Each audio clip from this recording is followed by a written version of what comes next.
और खुशखबरी, ये खुशखबरी आने वाली है उत्तराखंड के उत्तरकाशी से, क्योंकि उत्तरकाशी की सिलक्यारा बड़गोट सुरंग में 40 लोगों के रेस्क्यू के लिए पहाड़ तोड़ अर्थ ऑगर मशीन से ड्रिलिंग का काम शुरू हो चुका है। 88 घंटे से ज्यादा वक्त से सुरंग में 40 मजदूर फंसे हुए हैं, जिनको बाहर सुरक्षित निकालने के लिए एक एस्केप टनल बनाया जा रहा है। अमेरिकन अर्थ ऑगर मशीन से कैसे ये पूरा टनल बनाया जाएगा, कैसे पाइप्स के जरिए सुरंग में फंसे लोगों को बाहर निकाला जाएगा और कैसे मौत की हार जिंदगी की जीत होगी, इस ग्राउंड रिपोर्ट में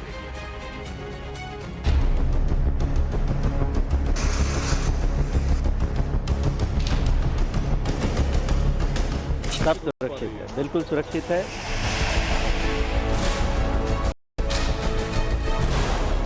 मेरे हिसाब से कल शाम को या रात को किसी भी टाइम सभी लोग सकुशल टनल से बाहर आ जाएंगे।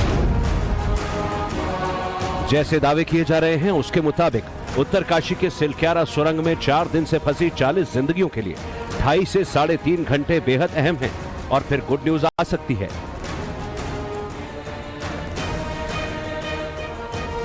क्योंकि अब एस्केप टनल बनाने के लिए अमेरिकन ऑगर मशीन से ड्रिलिंग हो रही है। इसी एस्केप टनल से सुरंग में फंसे 40 लोगों को बाहर निकाला जाएगा। एग्जैक्टली मैं आपको टाइमलाइन नहीं बता सकता हूं, लेकिन उसकी जो गति है एक्सकेवेट करने की वो है करीब 5 मीटर प्रति घंटा। अब देखिए, जब ये होता है कि ये आप 6-6 मीटर 10-10 मीटर के पाइप लगाते जाते हैं, फिर उसके बाद उसको वेल्ड करना पड़ता है, तो उसमें जो टाइम जाएगा वो हम कैलकुलेट अभी नहीं कर पा रहे हैं। उसमें हो सकता है थोड़ा सा ज्यादा समय लगे, लेकिन 5 मीटर प्रति घंटा के। फंसे लोगों को निकालने के लिए एस्केप टनल कैसे बनेगी, मलबे को हटाकर 900 मिलीमीटर व्यास का स्टील पाइप से एस्केप टनल कैसे तैयार होगा, ऑगर मशीन कैसे ड्रिलिंग करती है, ये सब कुछ आपको दिखाएंगे। लेकिन उससे पहले आपको बता दें कि सिलक्यारा सुरंग के पास 6 बेड का अस्थायी हॉस्पिटल पहले से ही तैयार है। मौके पर 10 एम्बुलेंस के साथ मेडिकल टीमें भी तैनात हैं, जिससे सुरंग में फंसे लोगों को बाहर निकालने पर उन्हें तत्काल मेडिकल सर्विसेज दी जा सके। फिलहाल NHI, DCL, NDRF, SDRF, ITBP, BRO और नेशनल हाईवे की 200 से ज्यादा लोगों की टीम 24 घंटे काम कर रही है और केंद्रीय गृह मंत्रालय से लेकर उत्तराखंड के मुख्यमंत्री लगातार इस रेस्क्यू ऑपरेशन की मॉनिटरिंग कर रहे हैं। मलबे में फंसे 40 लोगों को निकालने के लिए हैवी ड्रिलिंग मशीन से लगातार ड्रिलिंग हो रही है। 25 टन की इस मशीन को दिल्ली से एयरलिफ्ट किया गया। एयरफोर्स के 3 हरक्यूलिस विमानों के जरिए इस मशीन को एयरलिफ्ट किया गया और चिन्यासी सौर हवाई अड्डे पर उतारा गया। फिर यहां से ग्रीन कॉरिडोर बनाकर साइट तक मशीनें पहुंचाई गई।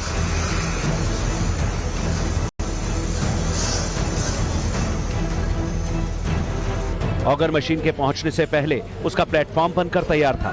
3-4 घंटे मशीन के इंस्टॉलेशन में लगे और फिर मलबे के आर पार पाइप डालने की प्रक्रिया शुरू हो गई।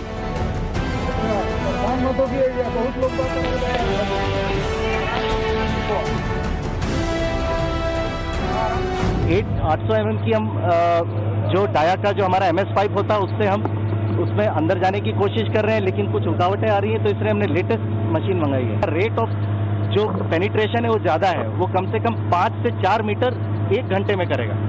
तो मेरे ख्याल से अगर हमें 50 मीटर जाना है तो 10 से 12 घंटे हम चाहेंगे कि हो जाए, लेकिन दिस इज टेंटेटिव, क्योंकि हमें नहीं पता कि अंदर हमारी कौन सी मशीन फंसी हुई है, कौन से रॉड्स आए हैं, तो वो सब नेगोशिएट करते हुए हम लोग कोशिश करेंगे जल्द से जल्द करने।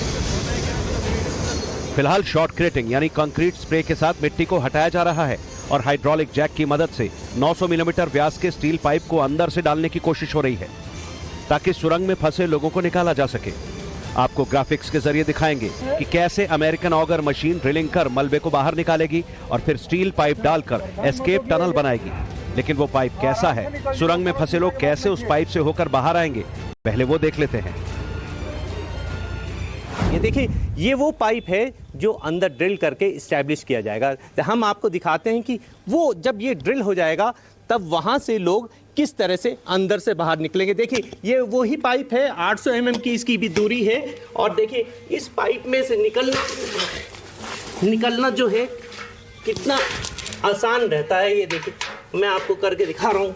ये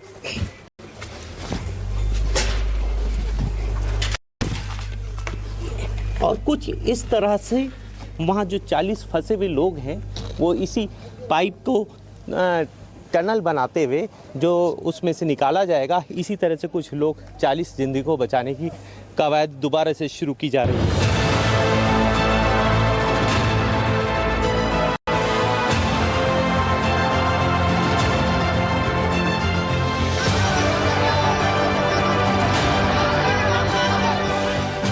सुरंग में फंसे हर एक शख्स की सलामती के लिए लोग प्रार्थना कर रहे हैं। अनहोनी की आशंका से दर्द में डूबे परिवारों का हौसला बढ़ा रहे हैं। अमेरिकन अर्थ ऑगर मशीन से ड्रिलिंग शुरू होने के बाद सुरंग में फंसे परिवारों की उम्मीदें और मजबूत हुई हैं, क्योंकि सुरंग के अंदर मलबे का दायरा 70 मीटर तक बढ़ चुका है। पहले जो ड्रिलिंग मशीन लगी थी वो केवल 45 मीटर तक ही काम कर सकती थी, इसीलिए बड़ी मशीन लाई गई। 14 तारीख तक 6 बार ऊपर से गिर चुका है। गिर के उसका स्पैन जो है वो 70 मीटर हो गया है। मेरी मशीन 70 मीटर तक काम नहीं कर सकती, मेरी मशीन 45 मीटर तक काम कर सकती है। इसलिए उस मशीन को हटा के सरकार द्वारा, भारत सरकार द्वारा एक दूसरी बड़ी मशीन जिसकी कैपेसिटी अबाउट 70 मीटर है वो अरेंज की गई है। पूरा काम टेक्निकल एक्सपर्ट और इंजीनियरों की निगरानी में किया जा रहा है। अमेरिकन अर्थ ऑगर मशीन 1 घंटे में 5 मीटर तक माइल्ड स्टील पाइप के लिए बोरिंग कर सकती है और कल रात तक सबके सुरक्षित निकलने की उम्मीद जताई जा रही है। मानव जीवन 101% बचेगा। मेरे हिसाब से कल शाम को या रात को किसी भी टाइम सभी लोग सकुशल टनल से बाहर आ जाएंगे। लेकिन सुरंग में फंसे 40 लोग निकलेंगे कैसे, उसे ग्राफिक्स के जरिए समझ लेते हैं। अमेरिकन अर्थ ऑगर मशीन 3 स्टेप में काम करती है। इस हैवी ड्रिलिंग मशीन को प्लेटफॉर्म पर सेट करने के बाद सबसे पहले कटर विंग्स के जरिए माइक्रो टनल बनाई जाती है। इसके बाद कटर विंग्स के पीछे पायलट ट्यूब्स को सेट किया जाता है। फिर हाइड्रोलिक जैक के जरिए पायलट ट्यूब्स को धक्का दिया जाता है और ऑगर यानी कटर विंग्स पायलट ट्यूब के रास्ते को साफ करता जाता है, यानी ड्रिल करता जाता है। इस दौरान पायलट ट्यूब्स में लगी एलईडी लाइट और कैमरे के जरिए मॉनिटरिंग होती रहती है। इसके बाद फाइनल प्रोडक्ट पाइप को इंस्टॉल किया जाता है। इसे भी हाइड्रोलिक जैक के जरिए पुश किया जाता है। फिर मलबा निकालते हुए बारी बारी से पाइप को इंस्टॉल करके एस्केप टनल तैयार किया जाता है और फिर इसी पाइप के जरिए अंदर फंसे लोग बाहर आएंगे। बताया जा रहा है कि ये मशीन 120 मीटर लंबा टनल बना सकती है। इसकी पेनिट्रेटिंग पावर और स्पीड से साफ है कि रेस्क्यू ऑपरेशन थोड़ा फास्ट हो जाएगा। लेकिन जहां तक सुरंग में फंसे मजदूरों की सुरक्षा का सवाल है, तो अधिकारियों का कहना है कि सुरंग में फंसे सभी मजदूर सुरक्षित हैं। बताया जा रहा है कि पीने वाले पाइप में प्रेशर के जरिए चना और मुरमुरा अंदर फंसे लोगों तक पहुंचाया गया है। 2 पाइपें, एक से फूड भेजा जा रहा है और एक से ऑक्सीजन लगातार पंप की जा रही है और उसी से बीच में हम लोग ने टाइमिंग दिया हुआ है, फूड भेजा जाता है और हम बात भी करते रहते हैं। हम ना कि उनके गांव वालों से बात करा रहे हैं, हम खुद अधिकारी, जैसे मैं झारखंड का हूँ तो झारखंडी जो है हम उनसे बात कर रहे हैं, कोई उड़ीसा के हैं, कोई यहाँ के हैं, तो हम उनसे लगातार कॉन्टेक्ट कर रहे हैं। उम्मीद है कि अमेरिकन अर्थ ऑगर मशीन मलबे को भेदकर स्टील पाइप दूसरी तरफ पहुंचाने में मददगार साबित होगी और उम्मीद की यही किरण सुरंग में फंसे हर शख्स के परिजन के चेहरे पर है।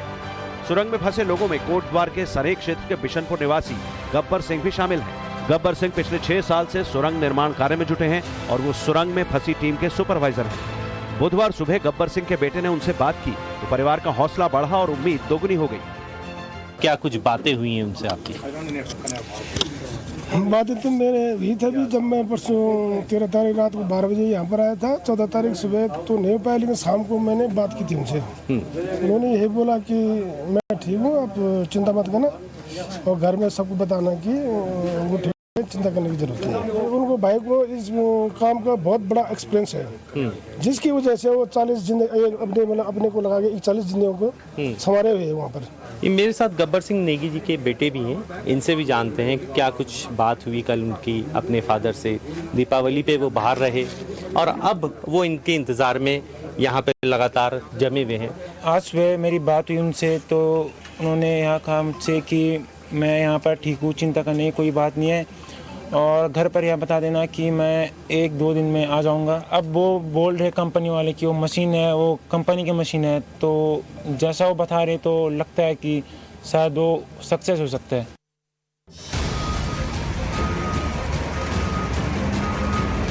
एक तरफ सुरंग में फंसे 40 लोगों की जान बचाने के लिए युद्ध स्तर पर रेस्क्यू ऑपरेशन जारी है। 5 एक्सपर्ट इंजीनियरों को देहरादून से भी बुलाया गया है। इसी के साथ सभी मजदूरों को निकालने के लिए थाईलैंड और नॉर्वे के एक्सपर्ट से भी मदद मांगी गई है। टीम ने थाईलैंड की उस रेस्क्यू कंपनी से भी संपर्क किया है जिसने थाईलैंड की गुफा में फंसे बच्चों को बाहर निकाला था। इस मुहिम के लिए नॉर्वे की एनआईजी एजेंसी से संपर्क किया गया है जिससे सुरंग के अंदर ऑपरेशन में विशेष सुझाव लिए जा सके। इस रेस्क्यू के काम को जल्द पूरा करने के लिए डीएमआरसी, आरवीएनएल और एयरकॉन के एक्सपर्ट से भी सुझाव लिए जा रहे हैं। इस हादसे ने थाईलैंड के उस रेस्क्यू ऑपरेशन की याद ताजा कर दी जब जून 2018 में एक जूनियर एसोसिएशन फुटबॉल टीम को चियांग राय प्रांत की गुफा से कई दिन बाद सकुशल बचाया गया था। थाईलैंड की उस रेस्क्यू अभियान में अमेरिका, ब्रिटेन और नॉर्वे समेत दुनिया के कई देशों के रेस्क्यूअर्स और एक्सपर्ट्स ने हिस्सा लिया था। फिलहाल उत्तराखंड के मुख्यमंत्री पुष्कर सिंह धामी रेस्क्यू ऑपरेशन की पल पल की जानकारी ले रहे हैं। पीएमओ और गृह मंत्रालय की ओर से भी रेस्क्यू ऑपरेशन की मॉनिटरिंग की जा रही है। और संकल्प में आज सिर्फ इतना ही। आप बने रहिए टाइम्स नाउ भारत के साथ। नमस्कार।